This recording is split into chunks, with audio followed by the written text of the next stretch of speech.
What's up, Kingston Creative and the Artwork Fraternity? My name is Daniel Edwards and I'm the CEO of 180 Events, and I want to thank you for including me on the Artwork experience, and I want you to give yourself a round of applause for showcasing Jamaica's rich cultural history.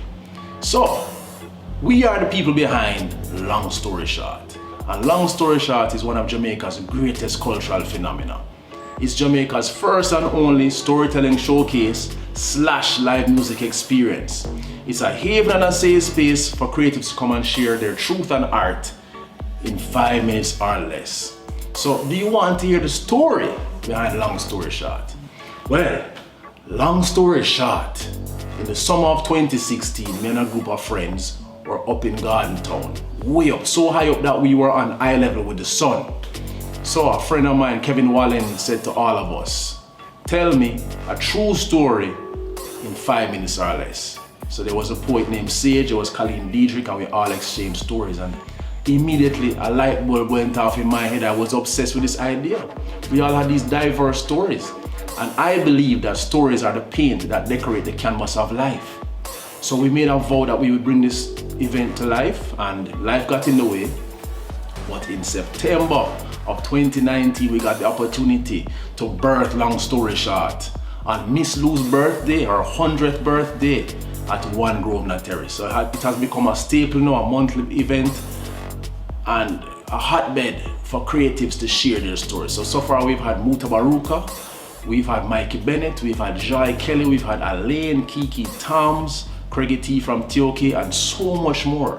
So keep following the movement. Remember, the best is yet to come.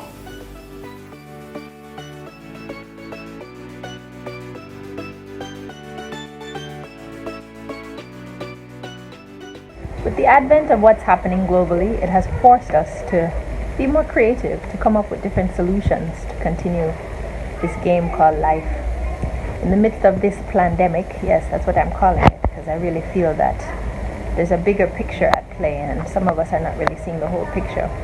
But anyway, we're in an environment right now that is filled with fear, though I still remain faithful. Long story short, what no kill you make you stronger. I remember a time when I was filled with fear, and that was the end of 2012 going into 2013. It had to have been the worst year of my life. 2012, I got held up at gunpoint with another friend while we were standing talking outside a girlfriend's home. We were in Trafalgar Park and we had been just chatting about stuff. We had just finished our visit and we were outside the gate just chatting and laughing and catching up because we hadn't seen each other for a very, very long time.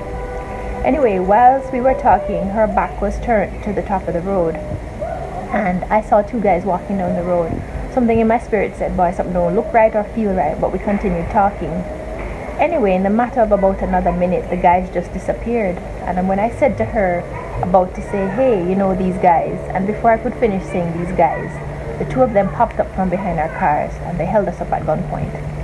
Pointing the gun directly at me, I looked down the barrel, but in looking down the barrel, I looked above it in this young man's eyes. And they said, give me a phone, give me a wallet, give me money. So I said, I don't have any money, here's my phone. And the both of us were there standing with our car keys in our hands. And I said, well, here are the keys, take the car. When I looked at them, said, hey girl, don't look for me, you know. And I looked at him again and I thought, really? He couldn't have been more than about 18 or 19. And I thought, is this really what is going to happen to me? Am I really going to die in this moment? And yet suddenly a peace came over me and I said, you know, this is not the time. This is not it, Father God. And I said, if so, then just let it be done. But let's just really take another look at this guy in case I have to ID him.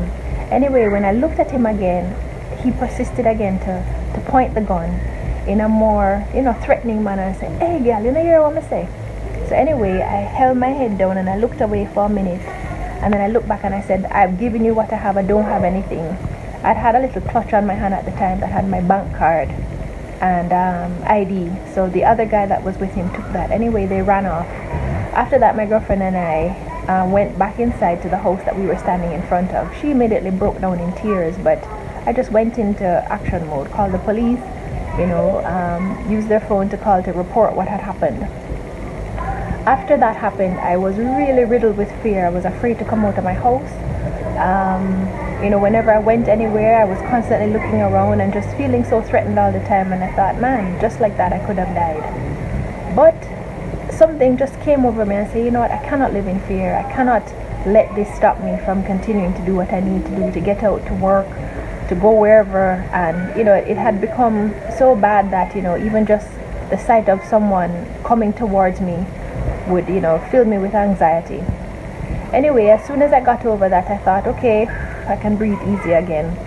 A few months later, a friend, her son was coming to Jamaica, but he had a long layover, and I thought, okay, let's kill some time and take him to a particular area that was known for surfing. I mean, we all know where this place is.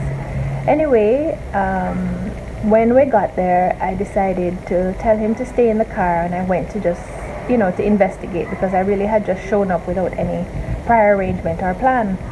Needless to say, when I called out, someone familiar inside answered, and then dogs started to bark. I had known these dogs, but unfortunately one of them came at me, and I kind of said hey. But in saying hey, that didn't stop the dog. The dog continued to come at me and to bark, and before you know it, there was a second, there was a third, and there was a fourth. Luckily I had my bag with me, so I used it to try and fan off the dog, and before you know it, it was a pack mentality, and I was attacked by 4 dogs. People that were there called them off, and it was weird because tourists and stuff are there, and it was just one of those things, you know what I mean? But by the time they came to my rescue and I lifted up my pants, because luckily I had on jeans that day, only to realize that I had been bit badly. I had about 4 different puncture wounds on one leg and a big gouging gash on the other leg, so much so that when I lifted up my pants I saw flesh, and I thought, man, I've been had again, so fearful. And when I heard that when it wasn't healing and that I probably would have to do a skin graft because it was in a certain angle by my knee, and a chunk of my flesh had been taken out. And when I tell you, I was just so fearful. Even now I still have a little phobia of dogs, even though I grew up with dogs.